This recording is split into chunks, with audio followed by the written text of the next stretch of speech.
तिमिरान्धस्य ज्ञानाञ्जनशलाकया चक्षुरुन्मीलितं येन तस्मै श्रीगुरवे नमः। मूकं करोति वाचालं पङ्गुं लङ्घयति गिरिं यत्कृपातमहं वन्दे श्रीगुरुं। नमो महावदन्याय कृष्णप्रेमप्रदायते कृष्णाय कृष्णचैतन्य नाम्ने गौरतिसे नमः। हे कृष्ण करुणा सिन्धो दीनबन्धो जगत्पते गोपेश गोपिकाकान्त राधाकान्त नमस्तुते। नमो ब्रह्मण्यदेवाय गो ब्राह्मणहिताय च जगद्धिताय कृष्णाय गोविन्दाय नमो नमः। तप्तकाञ्चन गौराङ्गी राधे वृन्दावनेश्वरी वृषभानुसुते देवी प्रणमामि हरिप्रिये। वृन्दायै तुलसीदेव्यै प्रियायै केशवस्य च कृष्णभक्तिप्रदे देवी सत्यवत्यै नमो नमः। नारायणं नमस्कृत्य नरं चैव नरोत्तमं देवीं सरस्वतीं व्यासं ततो जयमुदीरये। वाञ्छाकल्पतरुभ्यश्च कृपा सिन्धुभ्यैव च पतितानां पावनेभ्यो वैष्णवेभ्यो नमो नमः। हरे कृष्ण कृष्ण कृष्ण हरे हरे हरे राम राम राम हरे हरे। टीकानुवाद। আপনার উদরবন্ধনকারী এই মহাপাশকে নমস্কার করি।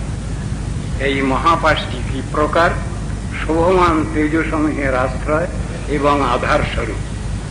ইহাতে সেই মহাপাশেরও অসীম জ্যোতির্ময় ব্রহ্মগণ রূপত্বই যে বক্তার অভিপ্রায় সেটা বুঝাচ্ছেন। তৎপর আপনার উদরকে নমস্কার করি।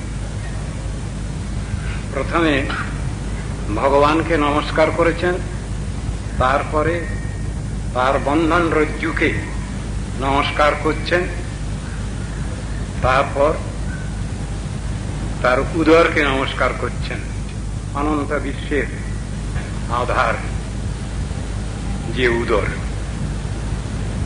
বাৎসল্য লীলাদি বিশেষভাবে এই নমস্কারে সেই ভগবানের প্রতি বাৎসল্য ভাব প্রকাশিত হচ্ছে। সেই উদর কি প্রকার স্থাবর জঙ্গমাত্মক প্রপঞ্চজাত সমস্ত বিশ্বের আধার। জয়তি জননিবাস দেবকী জন্মবাদ। ভাগবত বলছেন জননিবাস ভগবান, নিখিল বিশ্ব তার মধ্যেই অবস্থিত। নিখিল বিশ্বের উদ্ভব, স্থিতি এবং প্রলয় ধ্বংস সবটাই যে বস্তুর মধ্যে রয়েছে তিনি হলেন পরম ব্রহ্ম ভগবান। সেই উদরের নাভিপদ্ম থেকেই চতুর্দশ ভুবনাত্মক পদ্মের সৃষ্টি হয়েছে।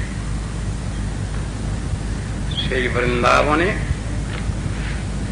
বাল্যলীলা সময়ে মাতা যশোদা দেবীকে দুইবারই নিজের বিশ্বরূপ দেখিয়েছেন ভগবান।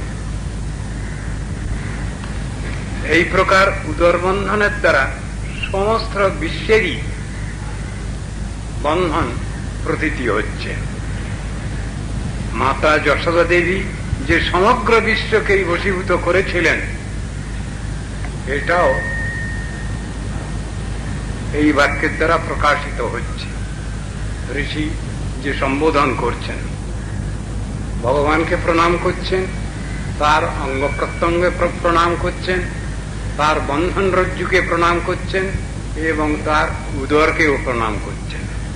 সর্বব্যাপক অসীম ভগবানের বন্ধন কখনো সম্ভবপর নয়।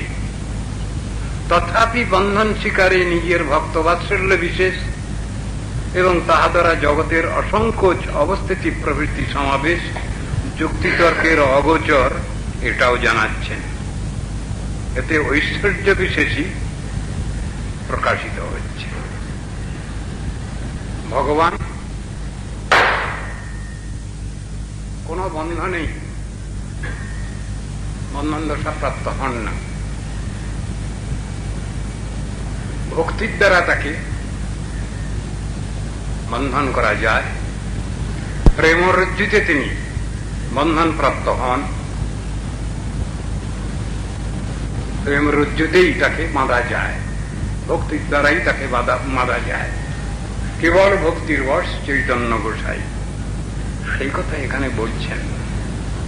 দাম নমস্কারের পর উদর নমস্কারের তাৎপর্য এই যে উদরের উপরেই দামটি বর্তমান আছেন। পরপর শ্রেষ্ঠত্ব বুঝাবার জন্য প্রথমে দামের, পরে উদরের নমস্কার করা হয়েছে। এক্ষণে তার প্রিয়জনের, প্রিয়তম জনের কৃপাতেই বাঞ্ছিত বস্তু, এমনকি বাঞ্ছার অতীত দুষ্প্রাপ্য সমস্ত বস্তুও লাভ করা যায়, এই অভিপ্রায়ে তার প্রিয়তমা ভগবতী শ্রী রাধিকাকে নমস্কার করছেন। সেই ভগবানকে নমস্কার করলে পরে নিখিল বিশ্বকেই নমস্কার করা হয়। তথাপি ভগবান তো তার শক্তি ছাড়া নন, যে শক্তির বিচার শাস্ত্রে খুব সুন্দরভাবে জানানো হয়েছে।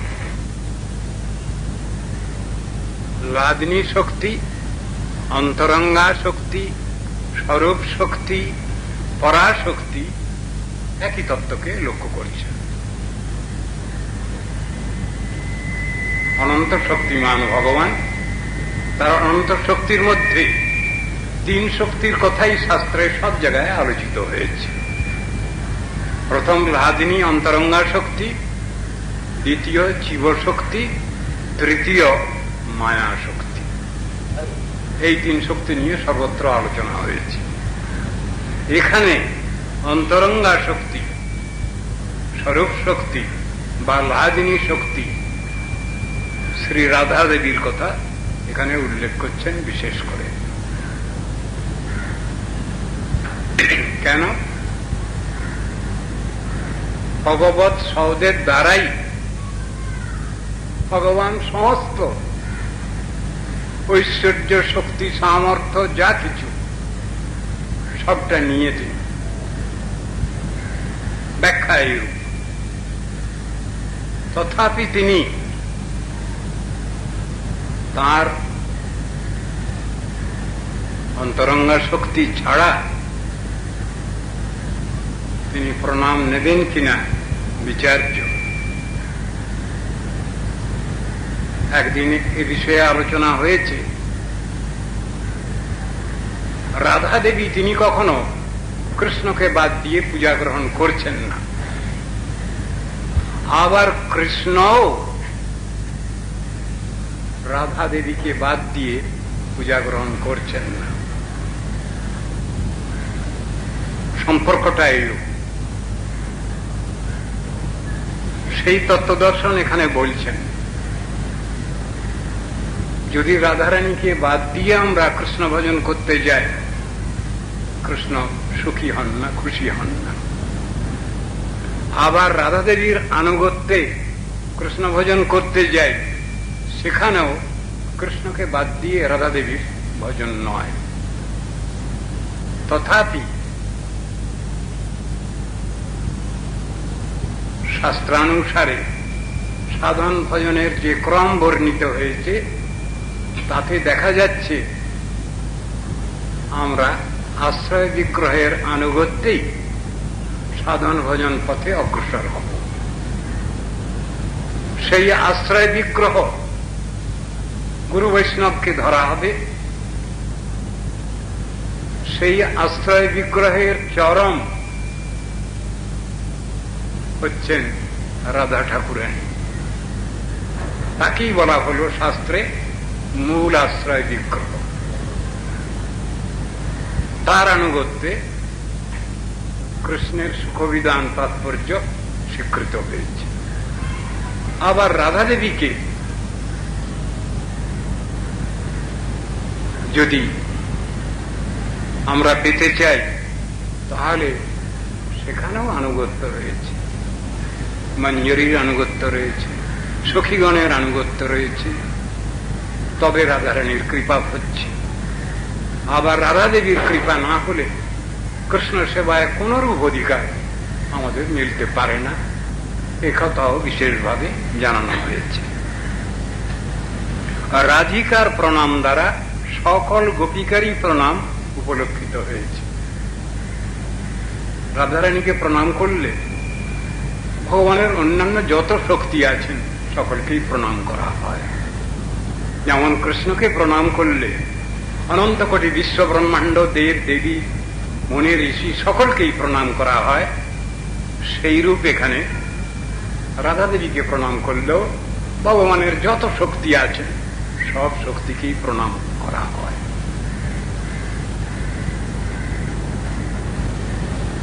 যত পূজনেন বিবুধা পিতরোর্চিতাশ্চ, যে গোবিন্দের পূজা করলে সমস্ত পিতৃ পুরুষগণের পূজা করা হয়ে যায়, সম্মান করা হয়ে যায়।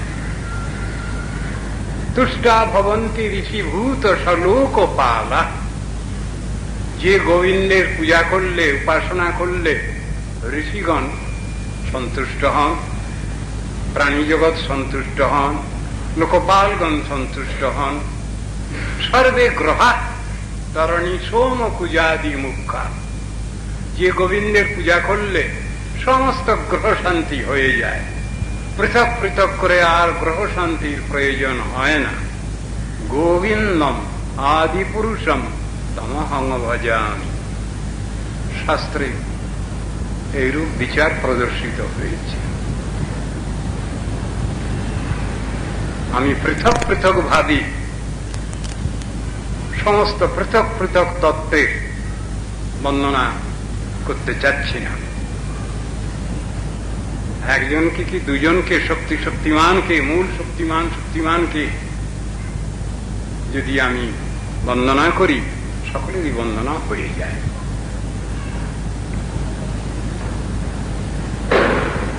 মুখ্যতমা রূপে, গোপীগণের মধ্যে মুখ্যতমা রূপে এখানে কেবলমাত্র রাধিকাকেই প্রণাম করেছেন। তাকে প্রণাম করলে সকলকেই প্রণাম করা হয়ে যাবে। রাধিকা এই শব্দটি বলবার উদ্দেশ্য প্রকাশ করছেন, যিনি সর্বদাই শ্রী ভগবানের আরাধনায় প্রীতি বিশেষ উৎপাদনে নিযুক্তা। রাধিকা সর্বথাধিকা, যিনি ভগবান শ্রীকৃষ্ণকে এমন ভাবে আরাধনা করেছেন যে আরাধনা পৃথিবীতে কেউ কখনো করতে পারে না, পারে নাই। রাধ ধাতু থেকে, আপূর্বক রাধ ধাতু থেকে আরাধনা শব্দ এসেছে। যিনি সব থেকে ভগবান শ্রীহরিকে সেবায় পরিতুষ্ট করেছেন, আরাধনায় পরিতুষ্ট করেছেন, তিনি হলেন শ্রী রাধা দেবী।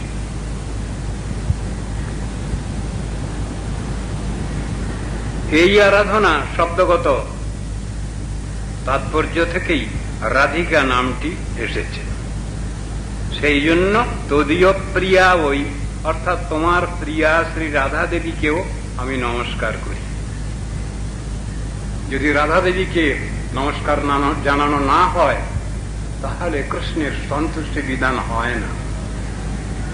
যেহেতু কৃষ্ণ সর্বশক্তিমান, তিনি নিঃশক্তিক নিরাকার নির্বিশেষ নহেন, তিনি সশক্তিক। রাধিকা এই নাম রূঢ়ি সংজ্ঞা। সুতরাং আরাধনাদি ব্যতিরেকেই সেই রাধিকা আপনার নিত্য প্রিয়া। তাতে আবার আপনাকে প্রীতি করে বলে আপনার সমস্ত ভক্তজনই যার প্রিয় হন, আপনি যে তাহার প্রিয় হবেন এ সম্বন্ধে আর কি বলবো। ভগবান যাকে ভালোবাসেন, সব থেকে ভালোবাসেন, তাকে যদি কেউ ভালোবাসেন নিশ্চয়ই ভগবান খুশি হন।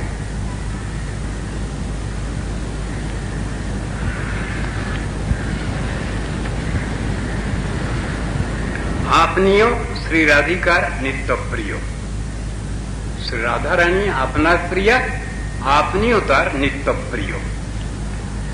এতে রাধিকার কৃষ্ণের প্রতি প্রেম বিশেষই সূচিত হচ্ছে। সেই রাধিকার প্রিয় আপনাকে নমস্কার করি। আপনি কেমন? আপনি রাধিকার প্রিয়। যেখানে রাধা তত্ত্ব সম্বন্ধে ব্যাখ্যা করছেন, রাধার দাসীর কৃষ্ণ সর্ববেদে বলে। কৃষ্ণের পরিচয় দিচ্ছেন।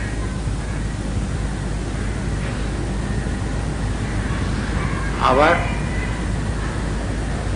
অস্মদীয় গুরুবর্গ তারাও পরিচয় দিচ্ছেন রাধা দাস্য, পার্শ্বভানবী দ্বৈত দাস। অদ্ভুত ব্যাপার।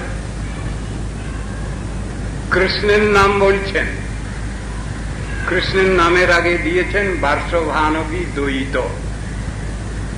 বৃষভানু নন্দিনী শ্রী রাধারানীর যিনি সর্বোত্তম প্রিয়, প্রিয়তম, সেই শ্রীকৃষ্ণ তার দাসানুদাস।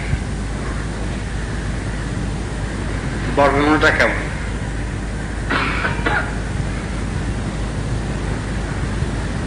কে কৃষ্ণ?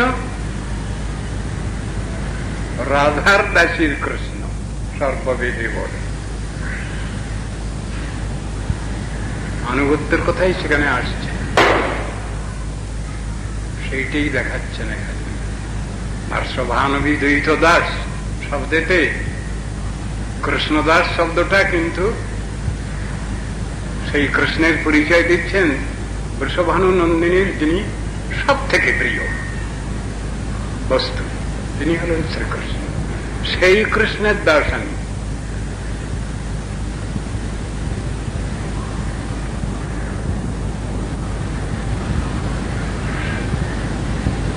আপনি যার প্রিয় হন তিনি জগতের বন্দনীয়। রাধিকা দেবী আবার আপনারও প্রিয়া, আপনি স্বয়ং তাকে প্রীতি করে থাকেন। সেই জন্য সেই শ্রী রাধিকাকে আমি নমস্কার করছি। তার কৃপা হলে তারা তোমার কৃপাও পাব। এই জন্য সেই রাধিকার সঙ্গে রাসক্রীড়াদি লীলার পরম উৎকর্ষ বর্ণনা করবার ইচ্ছা করেও তার পরমগোপ্য বস্তু বলে স্পষ্টভাবে ব্যক্ত না করেই মধুরেণ সমাপয়ে, সমস্ত কার্যই মধুরতার সঙ্গে সমাপন করা কর্তব্য, এই ন্যায় অনুসারে কিঞ্চিৎ মাত্র সংকেতের দ্বারা উদ্দেশ্য করেই নম অনন্ত লীলায় এই বাক্যেই তাকে প্রণাম করছেন। এই অনন্ত লীলায় শব্দের মধ্যে ভগবানের নিগূঢ় যে রাসবিলাস সেইটিও প্রকাশিত হচ্ছে এই কথার দ্বারা, সেটা এখানে বলছেন। নম অনন্ত লীলায় বাক্যে সাধারণত যার লীলার অন্ত নাই সেই অনন্ত লীলা ভগবান শ্রীকৃষ্ণকেই নমস্কার বুঝায়। কিন্তু শ্রীল সনাতন গোস্বামী সত্যব্রত মুনির অন্তর্নিহিত উদ্দেশ্যের প্রতি দৃষ্টি রেখে এবং নিজ ভাবানুসারে উক্ত বাক্যের একটা নিগূঢ় অর্থ নির্ণয় করেছেন। যথা শ্রী রাস লীলাকেই নমস্কার, অনন্ত লীলাকে নমস্কার মানে রাসলীলাকেই নমস্কার করছেন। অনন্ত শব্দে যার অন্ত নাই বা শেষ নাই, নিত্য অশেষ বা অসংখ্য এরূপ অর্থ হয়। লীলায় শব্দটি লীলা শব্দের চতুর্থীর এক বচনে নমঃ শব্দ যোগে লীলায় শব্দটি হয়েছে। লীল শব্দের ব্যুৎপত্তিগত অর্থ এই যে লি যুক্ত ল, লীল। লি শব্দের অর্থ আলিঙ্গন করা এবং ল শব্দের অর্থ গ্রহণ করা। সুতরাং লীল শব্দের দ্বারাই গোপীগণের আলিঙ্গন গ্রহণ করা হয়, যাতে সেই রাস ক্রীড়াদি লীলাকেই এখানে নমস্কার করছেন। এই জন্যই অনন্ত লীলা বলতে শ্রীল সনাতন গোস্বামী নিজেও মধুরে না সমাপয়েদ বাক্যের সার্থকতা করেছেন। আরো একটা বিষয় স্থলে বিশেষভাবে লক্ষ্য করা প্রয়োজন। দামোদরাষ্টকের অন্তিম শ্লোকে শ্রীল গোস্বামীপাদ জানিয়েছেন যে কৃষ্ণের রাসক্রীড়াদি লীলা সর্বাপেক্ষা শ্রেষ্ঠ হলেও তাহা পরম গোপত্যেন অনভিরঞ্জয়ন কিঞ্চিদেব সংকেতে নোদ্দিশন প্রণমতি। এর তাৎপর্য এই যে রাসলীলায় পরম গোপনীয়ত্ব হেতু সত্যব্রত মুনি কিঞ্চিন মাত্র সংকেত অথবা একটু মাত্র ইঙ্গিত করেই বন্ধ করেছেন। বলতে চাচ্ছেন না পরম গোপনীয় বস্তু সর্বসাধারণে প্রকাশিতব্য বিষয় নহে, সেজন্য শুধু উল্লেখ মাত্র করেই তিনি চুপ করে যাচ্ছেন গোপনীয়তা হেতু।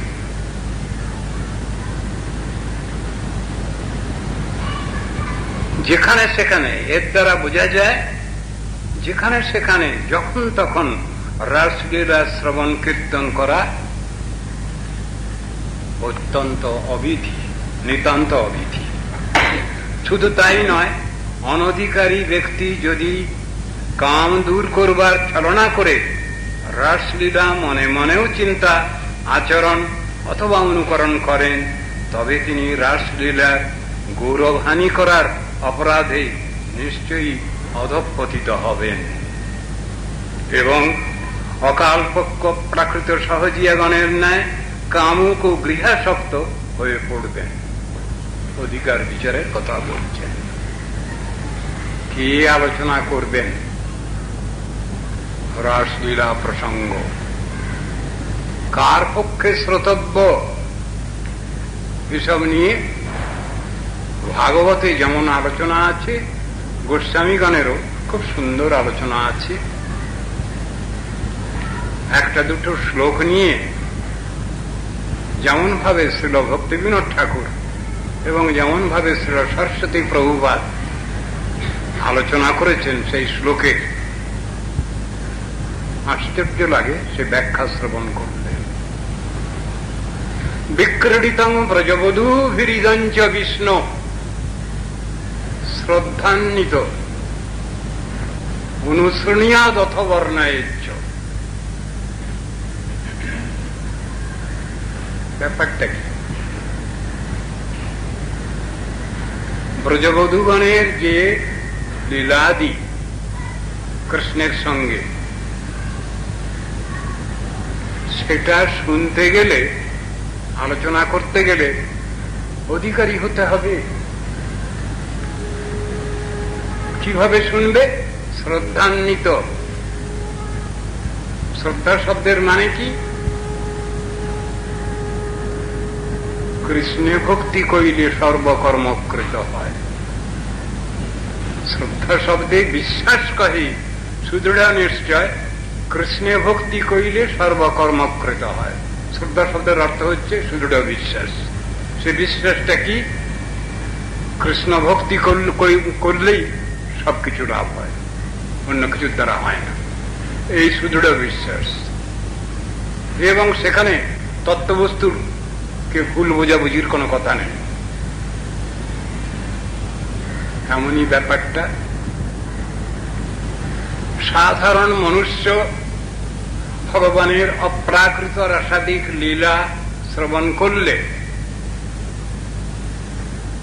তাদের ভ্রান্ত ধারণা এসে যাবে। অপ্রাকৃত লীলা মিথুন, সেই রাধা গোবিন্দ, রাধা শ্যাম সুন্দর, তাকে সাধারণ প্রাকৃত নায়ক নায়িকা বলে ভ্রম হবে। সেই জন্য শাস্ত্র সাবধান করেছেন। রাজপঞ্চাধ্যায় আলোচনার শেষে ব্যাসদেব প্রথমে বলছেন বিক্রীড়িতং ব্রজবধূভিরিদঞ্চ বিষ্ণু। শ্রদ্ধান্বিত অনুশৃণীয়াদ অথবর্ণায়ুজ্য, শ্রদ্ধান্বিত হয়ে কেউ বর্ণনা করতে পারেন। শ্রদ্ধান্বিত হয়ে আগে শ্রবণ পশ্চাৎ কীর্তন, আগে কীর্তন নয়, আগে সদ্গুরু মুখে শ্রবণ পরে কীর্তন। অনুশৃণীয়াদ, শুনতে হবে গুরু যা বলছেন। গুরু যদি অধিকারী বিচার করেন আমাকে, তাহলে আমি শুনবার অধিকারী। তিনি যদি বারবার করে নিষেধ করেন, না তোমার অধিকার নাই, চুপ করে যাওয়া হবে। তো অনুশৃণীয়াদ, অনুশ্রবণ মানে গুরু মুখে কীর্তিত তত্ত্বদর্শন শ্রবণ। ভক্তিং পরাং ভগবতী প্রতিলভ্য কামম হৃদরোগম আশু অপহীনতি অচিরেণ ধীর। হৃদরোগ কাকে বলছেন? কাম, কামনা বাসনা, প্রাকৃত কামনা বাসনা, সেটা নষ্ট হবে কখন? যদি আমাকে অধিকারী বিবেচনা করেন, যদি গুরুপাদ পদ্ম বৈষ্ণববৃন্দ, তাহলে তাদের কথা অনুশ্রবণ করতে হবে, অনুধাবন করতে হবে হৃদয়ে অন্তরে। তবে তাদের কৃপা প্রভাবেই লীলা স্ফূর্তি হতে পারে, তৎপূর্বে নয়। সেই কথাটাই এখানে বলছেন। রাসলীলা শ্রবণ কীর্তনের কারণ ও অধিকারী নির্ণয় প্রসঙ্গে শ্রীমদ্ ভাগবতের সেই রাসলীলারই শেষে যা বর্ণিত হয়েছে তা এখানে বিশেষভাবে আলোচ্য। যথা নৈতৎ সমাচরিত জাতু মনসাপি ঝনিশ্বরঃ বিনশ্যৎ তচ্চরণ আচরণম ঔদ্ধত যথা অরুদ্রোবধিজং বিষম। ভাগবত দশম স্কন্ধ 33 অধ্যায় 30 শ্লোক। কি কথা বলতে যাচ্ছেন এখানে? কৃষ্ণদ্বৈপায়ন বেদব্যাস রাসপঞ্চাধ্যায় বর্ণনা করেছেন। প্রথমে অধিকারী নির্ণয় করেছেন, কে আলোচনা করবার অধিকারী। আলোচনা করার শেষে আবার নিষেধনামা জারি করছেন। কি? আমি এই যে রাসপঞ্চাধ্যায় বর্ণনা করলাম, নয় এতৎ সমাচারের জাতু, এটা কেউ যেন কখনো আচরণ না করেন। আচরণ দূরের কথা, মনসাপিহি অনিশ্বর, ঐশ্বরিক ক্ষমতা যদি কেউ লাভ না করেছেন, কাম ক্রোধ লোভ মোহ মদ মাৎসর্য যদি কেউ জয় না করেছেন, তিনি যদি এটা কখনো মনে মনেও চিন্তা করেন, বিনশ্বতি আচরণ ঔদ্ধত, ঔদ্ধত মূঢ়ত্বাৎ, মূঢ়তা হেতু যদি কেউ এটা কখনো কেউ আলোচনা করতে যান, যথা অরুদ্র অবধিজং বিষম। দেবাসুর সংগ্রামের শেষে উঠেছিল গরল, সেটা কেউ গ্রহণ করতে পারেননি। সেটা গ্রহণ করেছিলেন শিব ঠাকুর, তাও তিনি বিহ্বল হয়ে পড়েছিলেন, ইতিহাস আছে। ভগবত কৃপা প্রভাবে সেটা তিনি তার কণ্ঠদেশে ধারণ করেন, যার জন্য তার নাম হল নীলকণ্ঠ বা স্মৃতিকণ্ঠ। সকলেরই এ যোগ্যতা ক্ষমতা অধিকার নাই। শিব ঠাকুরের ছিল বলেই তাকে ওই দায়িত্ব দেওয়া হয়েছে। এখানে বলছেন কৃষ্ণদ্বৈপায়ন বেদব্যাস, সাধারণ মনুষ্যকে লক্ষ্য করে বলছেন, অনধিকারী ব্যক্তিকে লক্ষ্য করে বলছেন, যদি কেউ এই অপ্রাকৃত রসাদিক লীলা প্রাকৃত জড় অবস্থায় যদি তারা এটা আলোচনা করতে যান, তাহলে কি হবে? যথা অরুদ্র অবধিজং বিষম, রুদ্র না হয়ে রুদ্রের ক্ষমতা লাভ না করে যদি কেউ বিষ পান করতে যান, তার যে অবস্থা হবে, এখানে অনধিকারী ব্যক্তি তিনিও যদি এই রাসলীলা যদি আলোচনা করতে যান, তাহলে তিনি তার সর্বনাশ হয়ে যাবে, উপকারের বদলে চরম অপকারী হয়ে যাবে। সুতরাং ভগবানের যেসব উন্নত উজ্জ্বল রসের যেসব লীলাগুলি আছে, বস্ত্রহরণ ইত্যাদি রসাদিক লীলা, এগুলো সকলেরই আলোচনার অধিকার নাই। এর তাৎপর্য এই যে ঈশ্বর অর্থাৎ প্রকৃত যোগ্য ক্ষমতা সম্পন্ন অধিকারী না হলে মনের দ্বারাও কখনো রাসলীলা চিন্তা আচরণ অনুশীলন করবে না। সাক্ষাৎ শিব সমুদ্রস্থিত বিষ পানের একমাত্র অধিকারী, কিন্তু অনধিকারী অরুদ্র ব্যক্তি অর্থাৎ অপাত্র মহাপাত্র সেজে যদি রাসলীলার শ্রবণ কীর্তন রূপ বিষ পান করেন, তাহলে মৃত্যু অর্থাৎ আসন্ন মৃত্যুরূপ সংসার বন্ধন দশা অবশ্যম্ভাবী। রাসলীলা সর্বলীলা চূড়ামণি এবং তার ফল সর্বচূড়ামণি। সুতরাং তার অধিকারীকেও সর্বচূড়ামণি হতে হবে। যে কোনো হৃদরোগগ্রস্ত কামুক অপাত্র ব্যক্তির পক্ষে রাসলীলা কোন প্রকারেই আলোচনীয় নহে। অজ্ঞতা দূর করবার জন্য বিশ্ববিদ্যালয়ের সর্বোচ্চ শিক্ষা লাভ করা একান্ত আবশ্যক হলেও প্রাথমিক বিদ্যার্থীকে অথবা অল্পজ্ঞ ব্যক্তিকে সর্বোচ্চ শ্রেণীতে ভর্তি হতে দেওয়া হয় না। সুতরাং ইন্দ্রিয়াসক্ত স্বল্পজ্ঞ ব্যক্তিকে রাসলীলার সর্বোত্তম শিক্ষা দেওয়া কখনোই যুক্তিসঙ্গত নহে। পাদটিকায় অসমদীয় গুরুপাদ পদ্ম এটা বলছেন। দামোদর কৃষ্ণের লোকোত্তরতা অলৌকিকতা দ্বারা তৎকৃত লীলা সমূহেরও অপ্রাকৃতত্ব অভিব্যক্ত হচ্ছে এখানে। শ্রী রাধিকার সঙ্গে নিরন্তর ক্রীড়াশীল হে কৃষ্ণ, হে দামোদর, তোমাকে নমস্কার। অতএব এই প্রকার অনন্ত লীলাকারী ভগবান শ্রীকৃষ্ণকে নমস্কার জানাচ্ছেন। অনন্ত লীলায় এই বিশেষণ দ্বারা গোকুল বিষয়ক সমস্ত লীলাই এখানে গৃহীত হয়েছে। আপনার সেই সমস্ত লীলাকেও আমি নমস্কার করি, এরূপ তাৎপর্য এখানে প্রকাশিত হয়েছে। সব জিনিসেরই একটা হিসাব আছে। শাস্ত্র আলোচনার অধিকার আছে, সাধন ভজনে অধিকার স্বীকৃত হয়েছে। অধিকারের বাইরে কিছু করা উচিত নয়।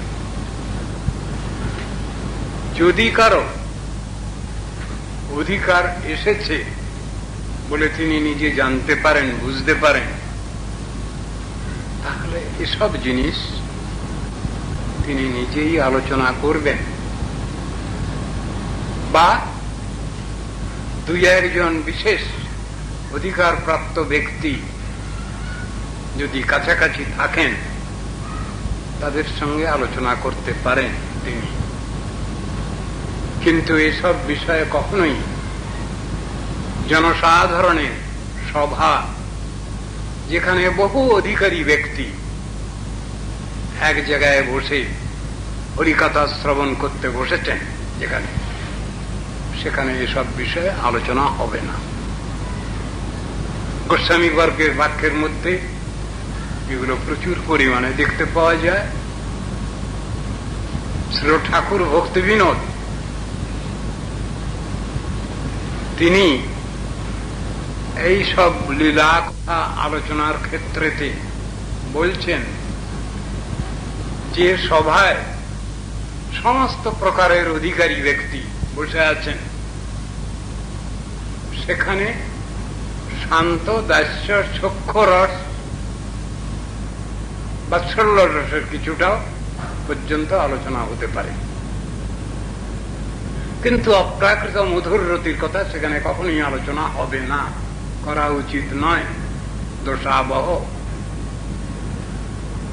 আবার শ্রীল সরস্বতী প্রভুদের ক্ষেত্রে আমরা দেখতে পাচ্ছি, তিনি বলছেন যেখানে সব রকম ধরনের অধিকারী ব্যক্তি বসে আছেন, তার সামনে কিছু বক্তব্য রাখতে হচ্ছে, সেখানে দাস্যরস পর্যন্তই আলোচনা করা যাবে, তিনি তারপরে আর এগোতে চাননি।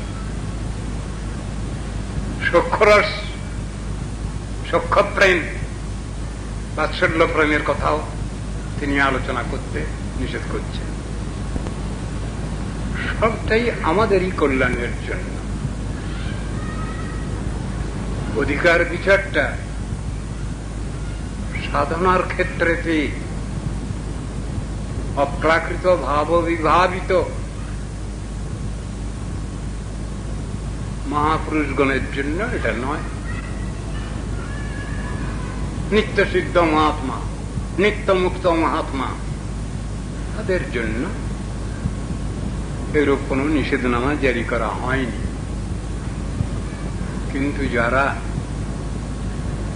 কনিষ্ঠাধিকারী তো বটেই, অন্যান্য অধিকারীর ক্ষেত্রেতেও বহু রকম বাধা নিষেধের কথা বলা আছে।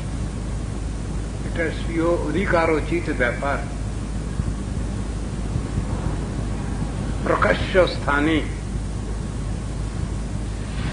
ভগবানের অপ্রাকৃত মধুর রতির কথা আলোচনা করা নিষেধ হয়েছে তাদেরই কল্যাণেরই জন্য। শাস্ত্রের যে শেষেধিকারে যা নিষ্ঠা সগুণ পরিকীর্তিত, এই যে কথা, এটা অধিকার বিচারেরই কথা। যার যে অধিকার সেই সত্য মানি, সেই শ্রেষ্ঠ মানি। সুতরাং অধিকার বিচার নিয়েই আমাদের চলতে হবে। আমরা অনধিকারী হয়ে অধিকার পেয়েছি বলে এমন চিন্তা করা উচিত নয়। আরো একটা জিনিস বিষয় আমরা দেখছি, অধিকার লাভ করলেও বহু ক্ষেত্রেই সাধু মহাজনগণ অপ্রাকৃত ভাবটাকে গোপন করছেন।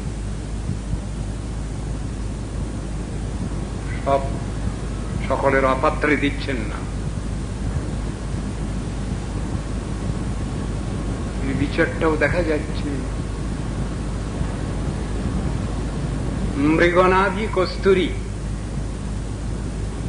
যে হরিণের নাভিতে কস্তুরী হয়েছে এবং সেটা ম্যাচিওর করেছে, সে হরিণ তো পাগল হয়ে যায়, সে নিজে বুঝতে পারে না তার কি লাভ হয়েছে, কি সম্পদ লাভ হয়েছে। সাধনার ক্ষেত্রেতেও সাধক সাধিকার কথা দূরে থাকুক, সিদ্ধ মহাত্মা, অপ্রাকৃত রাসরসিক, অপ্রাকৃত ব্রজবাসী, তারাও তো বিষয়টা গোপন করছেন। কেন? বহু ধন আছে আমার, এ কথা যখনই আমি বলে ফেলি তখনই তো বিপদ আমার। যারা অপ্রাকৃত সাধন ভজন ধনে ধনী, তারা তো ওটাকে গোপনই করেন, গোপন ভাবেই রাখেন। সেই জন্য তো গোপনীয়তা দরকার। যত্রতত্র এর আলোচনা ওই জন্যই নিষিদ্ধ করেছেন। তুষন্তিচ রমন্তিচ, এরা তো সমজাতীয় বস্তুর সঙ্গে সমজাতীয় ব্যক্তির সঙ্গে, সেটাই বলা হয়েছে। সজাতীয়াশয়ে স্নিগ্ধে সাধু সঙ্গ শতবরে। সজাতীয়াশয় ব্যক্তির সঙ্গে আলোচনা, অন্যের সঙ্গে নয়, পাবলিক প্লেসে নয়, বহু অধিকারী ব্যক্তি যেখানে বসে আছেন সেখানে নয়। কথাগুলো বলা আছে। সুতরাং আমাদের সব সময় অধিকার বিচার নিয়ে চলতে হবে। অধিকার ছাড়া কোনো কথা নেই। যে যেন বৈষ্ণব চিনিয়া লইয়া আদর করিব যবে, বৈষ্ণবের কৃপা যাহে সর্বসিদ্ধি অবশ্য পাইব তবে। কথাগুলো তো আমরা তো কীর্তন করছি, মহাজন পদাবলী, শ্রীরূপ গোস্বামী পাদ তিনি তার উপদেশামৃতের এক শ্লোকে সেখানেও তো সেই অধিকার বিচারের কথাই বলছেন। সেখানেও অধিকার বিচারের কথা সুন্দরভাবে তিনি জানিয়েছেন। কোথায়? কৃষ্ণেতি যশগিরি তং মনসাদ্রিয়েত দীক্ষাস্তি চেত প্রণতিভিশ্চ ভজন্তমীশম শুশ্রূষয়া ভজন বিজ্ঞমনন্যমন্য নিন্দাদি শূন্য হৃদয়ম বিকশিত সঙ্গলব্ধা। কি বলছেন? এই শ্লোকের ব্যাখ্যা করতে গিয়ে জগৎগুরু শ্রীল ভক্তিবিনোদ ঠাকুর, সচ্চিদানন্দ ভক্তিবিনোদ ঠাকুর তিনি বলছেন কি, হরিহে সঙ্গদোষ শূন্য দীক্ষিতা দীক্ষিত যদি তব নাম গায়, মানুষে আদর করিব তাহারে জানি নিজ জনতায়। ভালো মন্দ বিচার তত্ত্ব সিদ্ধান্ত বোঝেনি, শেখেনি, শোনেনি, এমন লোক যদি তোমার মঠ মন্দিরে আশ্রমে যদি যাতায়াত করে, তাকে আদর যত্ন করবে, যাতে সে সাধন ভজন জিনিসটা বুঝবার চেষ্টা করে, এ পথে অগ্রসর হয়। দীক্ষিত অদীক্ষিত দুটোই বলা আছে। তার সঙ্গে এইরকম ব্যবহার চাই। দীক্ষিত হইয়া ভজে তু আপদ তাহারে প্রণতি করি। যিনি দীক্ষিত হয়ে যিনি সাধন ভজনে প্রবৃত্ত হয়েছেন, অর্থাৎ আমার সতীর্থ, আমার গুরু ভাই ইত্যাদি, তাহারে প্রণতি করি। সেখানে পরস্পরের প্রতি প্রণতি দণ্ডবান্নতি ব্যবহার থাকবে, কোন অহংকার থাকবে না। অনন্য ভজনে বিজ্ঞ যেই জন তাহারে সেবিব হরি। হে হরি, যিনি অনন্য ভজনে বিজ্ঞ তার আমি সেবা করব। কে তিনি? মধ্যমাধিকারী বৈষ্ণব। এখন বলছেন উত্তমাধিকারী বৈষ্ণবের কথা। সর্বভূতে সম যে ভক্তের মতি, তাহার দর্শনে মানি আপনারে ধন্য সুসঙ্গ পাইয়া চরিতার্থ হইল জানি। উত্তমাধিকারীর কথা বললেন, আর সেবা করে ধন্য হব আমি। নিষ্কপট মতি বৈষ্ণবের প্রতি এই ধর্ম কবে পাব, কবে সংসার সিন্ধু পার হয়ে তব ব্রজপুরে যাব। আমরা এর আগে একাধ দিন আলোচনা করেছি, ব্রজে থেকে বাস করে ব্রজভজন একটা জিনিস, সে সুযোগ সৌভাগ্য সকলের হচ্ছে না। শ্রীমান মহাপ্রভুর ভক্তগণের মধ্যে, পার্ষদগণের মধ্যে দেখা যাচ্ছে অনেকেই গৌরধামে থেকেই সাধন ভজন করছেন, গৌরধামে থেকেই ব্রজভজন করছেন। আবার অনেকে ব্রজে বাস করেই ব্রজভজন করছেন। শ্রীল নরোত্তম ঠাকুরের কথায় আমরা দেখতে পাই, তিনি বলছেন শ্রী গৌর মণ্ডল ভূমি যেবা জানে চিন্তামণি, তার হয় ব্রজভূমি বাস। যদি কেউ নবদ্বীপ মণ্ডলকে যদি কেউ বোঝেন যে এটা চিন্তামণির সদৃশ, তাহলে তার ব্রজবাসের অধিকার।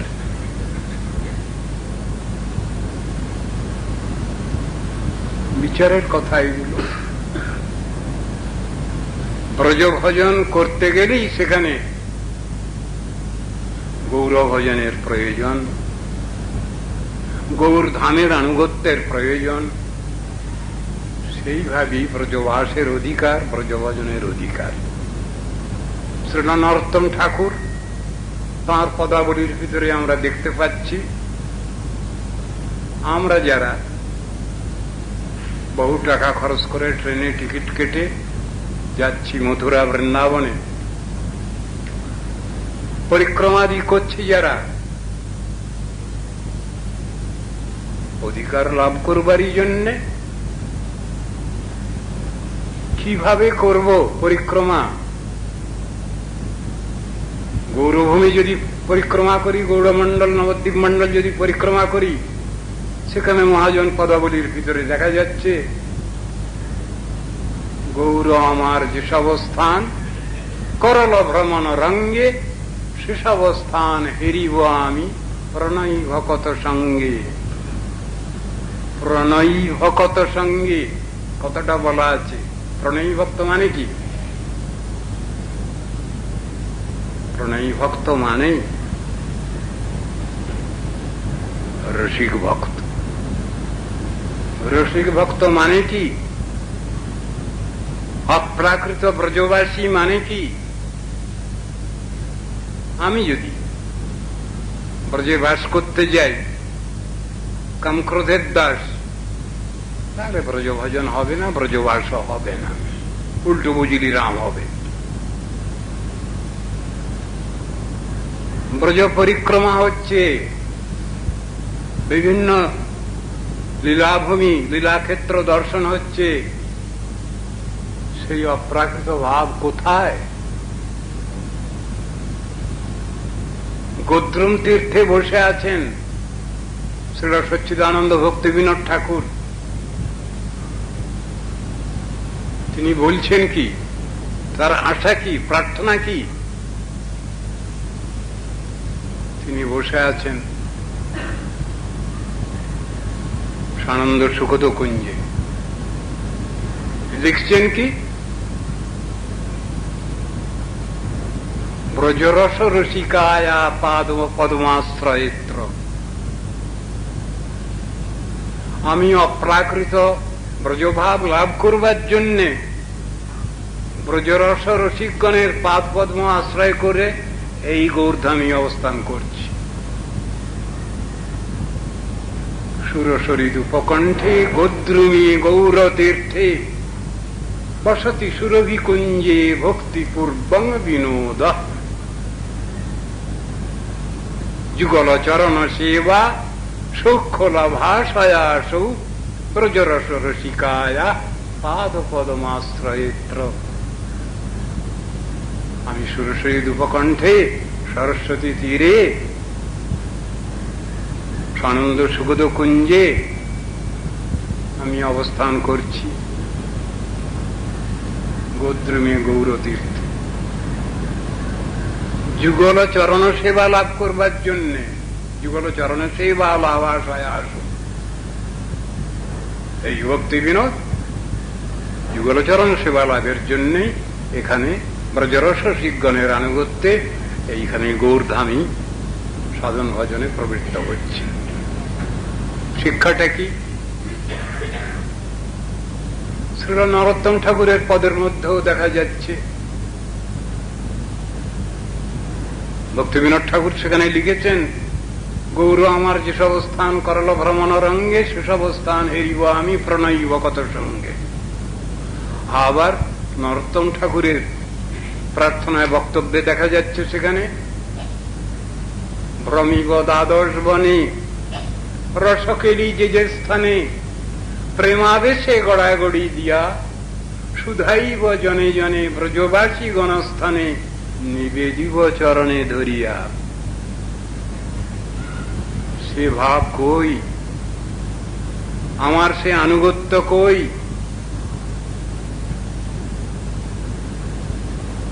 অপ্রাকৃত ব্রজভূমি, অপ্রাকৃত গৌরভূমি। আমরা তো ধাম দর্শন করতে যাচ্ছি,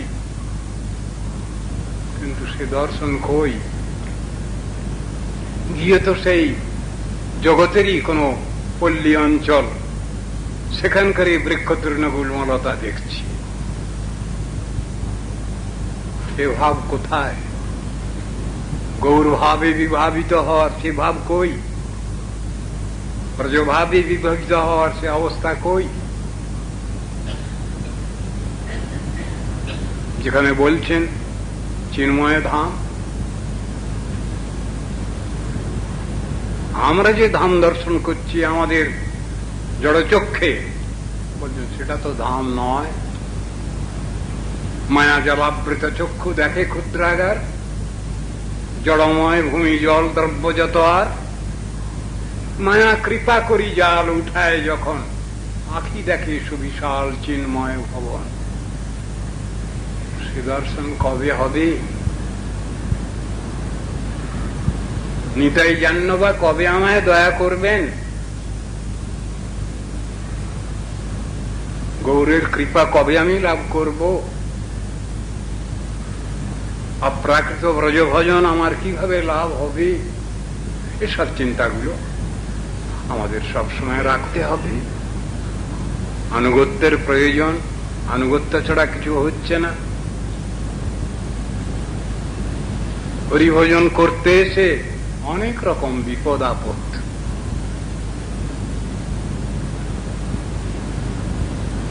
আর ভজন সাধন করতে গেলে প্রতিকূল বর্জন, অনুকূল গ্রহণ, দুটো জিনিস আছে। প্রথমে শরণাগতির প্রথমেই আমরা পাচ্ছি কি? শ্রীকৃষ্ণ চৈতন্য সপার্ষদ চিয়দম সহ অবতরী, অত্যন্ত দুর্লভ প্রেম করিবারে দান, শিখায় শরণাগতি বকতের প্রাণ। কি? দৈন্য আত্মনিবেদন, গোপ্তৃত্বে বরণ, অবশ্য রক্ষিবে কৃষ্ণ বিশ্বাস পালন। ভক্তি অনুকূল মাত্র কার্যের শিকার, ভক্তি প্রতিকূল ভাব বর্জন অঙ্গীকার। ষড়ঙ্গ শরণাগতি হইবে যাহার, তাহার প্রার্থনা শুনে শ্রীনন্দ কুমার। ষড়ঙ্গ শরণাগতির কোন অঙ্গ সাধিত হচ্ছে আমার? বহু দূরে, বহু দূরে। প্রতিকূল যদি আমি বর্জন করতে না পারি, তাহলে সেবানুকূল পরিবেশ কিভাবে লাভ হবে? চিন্তার বিষয়। ভক্তি বিরোধী জনসঙ্গ সর্বথা বর্জন করতে হবে। কি করে করব? আমার নিজের চেষ্টায় হবে? ক্ষমতা নেই। শাস্ত্র বলছেন মায়ারে করিয়া জয় ছাড়ানো না যায়, সাধু গুরু কৃপা বিনা না দেখি উপায়। নিজের চেষ্টায় হয় না। কৃষ্ণ নিজেও বলছেন সেই কথা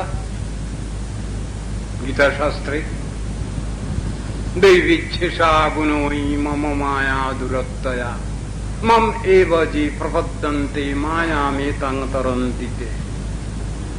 আমার মায়া দুরতিক্রমণীয়। আমার শরণাগত হও, পূর্ণ আত্মসমর্পণ করো, ব্যবস্থা নিচ্ছি তোমার। তেষামহং সমুদ্ধর্তা মৃত্যু সংসার সাগরাৎ, ভবামি ন চিরাৎ পার্থময়ী অবিচিত চেতসাম। আমার প্রতি আবিষ্ট চিত্ত ব্যক্তি, যিনি আমাকে ছাড়া আর কাকু জানেন না এই সংসারে, তার সংসারে সবকিছু আছে কিন্তু সমর্পিত আত্মা, পূর্ণভাবে নির্ভর করে আছেন আমার পরে বসে। সেই ভক্তের সব দায়িত্ব তো আমারই। আমি তাকে কোনো চিন্তা ভাবনা করতে দিচ্ছি না। অনন্যাস চিন্তয়ন্ত মাং যে জনাপুর্যুপাসতে তেসাং নিত্যাভিযুক্তানাম যোগক্ষেমং বহাম্যহম। আমি যোগ মানে ভক্তের কোন জিনিস নাই, অলব্ধ বস্তুর লাভ ভগবান দিয়ে দিচ্ছেন সেটা। আর ক্ষেম কাকে বলে? তৎসংরক্ষণ চেষ্টা। এ দুটোই ভগবানের আছে।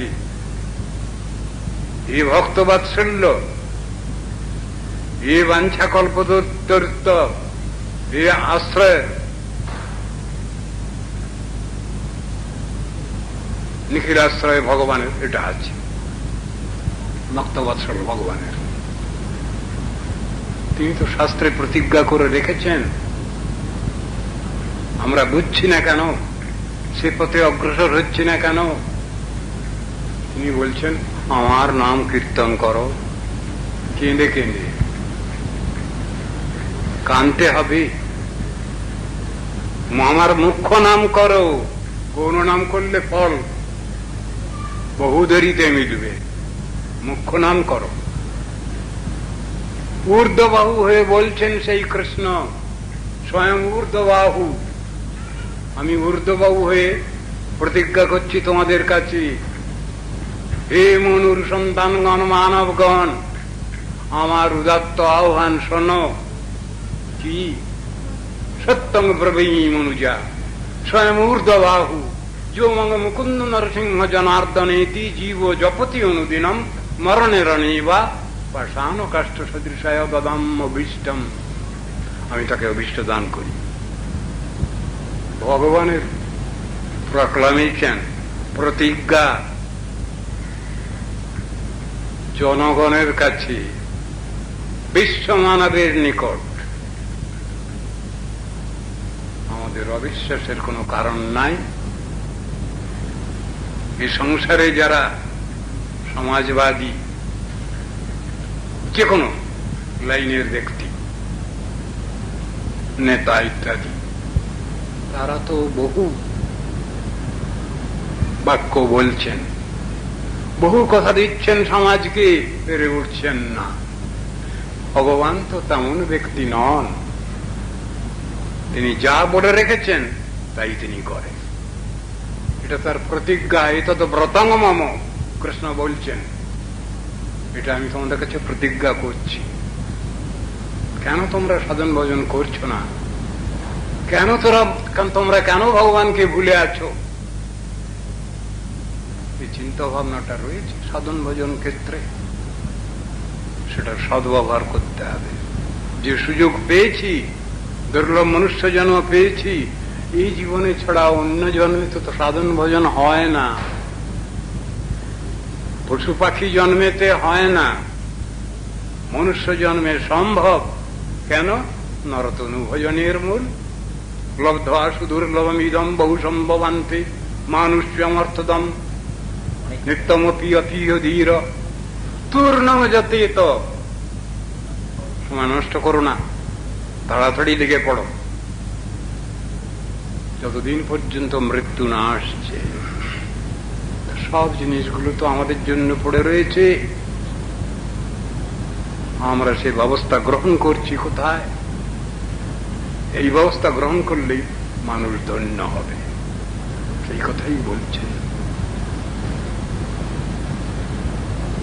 বয়ং দ্বিতীয়াভিনিবেশতস্যাৎ ঈশাদ অপেতশ্চ।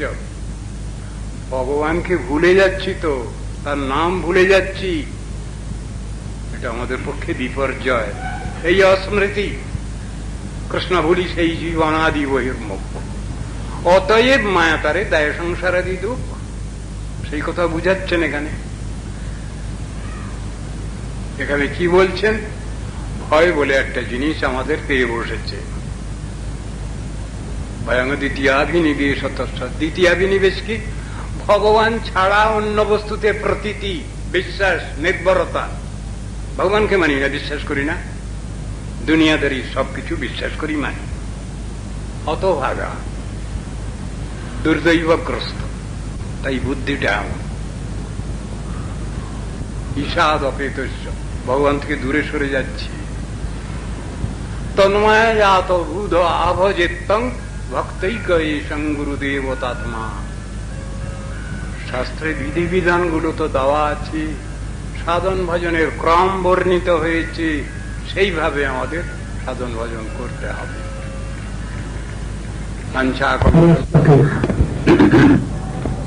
শ্রী দামোদরাষ্টকে অন্তিম ফলশ্রুতি শ্লোক। দামোদরাষ্টকম নাম স্তোত্রং দামোদরার্চনম নিত্যং দামোদরাকর্ষি পঠেত সত্যব্রতোদিতম। इति श्री पद्मपुराणे सत्यव्रत मुनि प्रोक्तम असमे श्री श्री राधा दामोदराष्टकम संपूर्णम। हे दामोदर देव, মা যশোদা যে রজ্জু দ্বারা তোমাকে বেঁধেছিলেন সেই রজ্জুকেও আমি নমস্কার করি, কেননা জড়বস্তু হলেও তোমার শ্রীঅঙ্গ স্পর্শ পেয়েছে, আর সমগ্র বিশ্বের আশ্রয় স্বরূপ রামস্থান উদরকেও আমি নমস্কার করি, যে উদরস্থানে বন্ধনের জন্য তুমি দামোদর নামে খ্যাত হয়েছ। আর তোমার অতি প্রিয়া সে শ্রীমতী রাধা ঠাকুরানীকে ভূলুণ্ঠিত হয়ে আমি দণ্ডবত প্রণাম জানাচ্ছি। হে অনন্ত লীলা, অনন্ত লীলাময়, হে শ্রী শ্রী রাধা দামোদর, তোমাদের উভয়েরই শ্রীচরণ কমলে আমি বারবার প্রণত হচ্ছি। প্রসন্ন হয়ে নিত্য কাল আমায় সেবাদানে কৃতার্থ করো, এই প্রার্থনা। পাঠের ফল। কার্তিক মাসের অধিষ্ঠাত্রী দেব শ্রী দামোদর এবং শ্রী মতিভূষভানন্দিনী, তাই একে দামোদর মাসও বলা হয়। যিনি শ্রদ্ধার সঙ্গে দামোদর মাসে অর্থাৎ নিয়ম সেবায় প্রতিদিন নিয়মিতভাবে সত্যব্রতী ব্রত মুনি কথিত এই শ্রী শ্রী দামোদরাষ্টক নামক স্তব পাঠ করেন। শ্রী দামোদরাষ্টক শ্রী শ্রী রাধা দামোদরের পূজার ফল লাভ করে তিনি নিশ্চয়ই দামোদরকে বশীভূত করতে পারেন। এটি শ্রী পদ্মপুরাণান্তর্গত শ্রী সত্যব্রত মুনি কথিত শ্রী শ্রী দামোদরাষ্টকের মঙ্গলানুবাদ এবং ব্যাখ্যাও সমাপ্ত। মঞ্চা কল্পতরুভ্যশ্চ কৃপা সিন্ধুভ্য চ পতিতানাং পাবনেভ্যো বৈষ্ণবেভ্যো নমো নমঃ।